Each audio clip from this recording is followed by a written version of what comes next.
క్రీస్తు శిలువపై పలికిన ఆ 7 చివరి మాటల గురించి తెలుసుకుందాం. ఇవి క్రైస్తవ సువార్తల నుండి సేకరించబడ్డాయి. ఇవే ఆ 7 శక్తివంతమైన మాటలు. ఈస్టర్ సమయంలో క్రైస్తవులు వీటిపై ఎక్కువగా ధ్యానం చేస్తారు. మరి ఈ మాటల ప్రత్యేకతేంటి?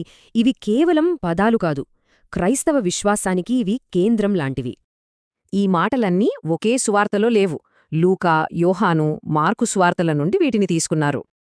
సరే, మొదటి భాగం చూద్దాం. ఈ మాటల్లో కరుణ, క్షమాపణ చాలా స్పష్టంగా కనిపిస్తాయి.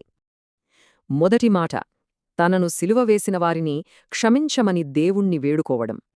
అంటే ఎంత కష్టంలో ఉన్నా క్షమించాలి అనే ఒక ముఖ్య సందేశం ఇందులో ఉంది. రెండవ మాట, తనతో పాటు సిలువ వేయబడిన ఒక దొంగకు మోక్షం ఇస్తానని చేసిన వాగ్దానం.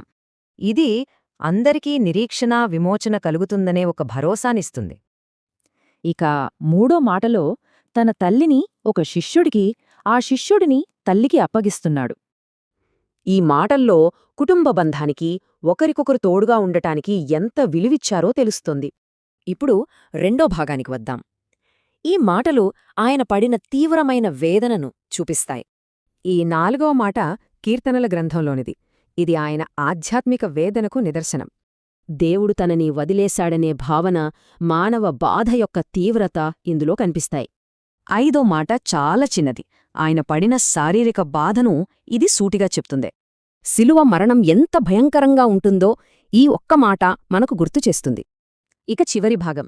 ఈ మాటలు ఒక ముగింపును, ఒక సంపూర్ణతను సూచిస్తాయి. 6వ మాట, తాను వచ్చిన పని పూర్తయిందని చెప్పడం. క్రైస్తవ సిద్ధాంతం ప్రకారం ఇది యేసు భూలోకయాత్ర ముగిసిందని సూచిస్తుంది.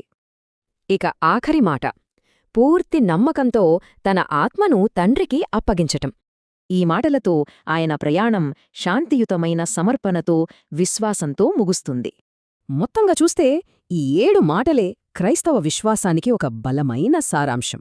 క్షమ, మోక్షం, మానవత్వం, విశ్వాసం ఇలాంటి ఎన్నో లోతైన విషయాలను ఈ మాటలు స్పృశిస్తాయి.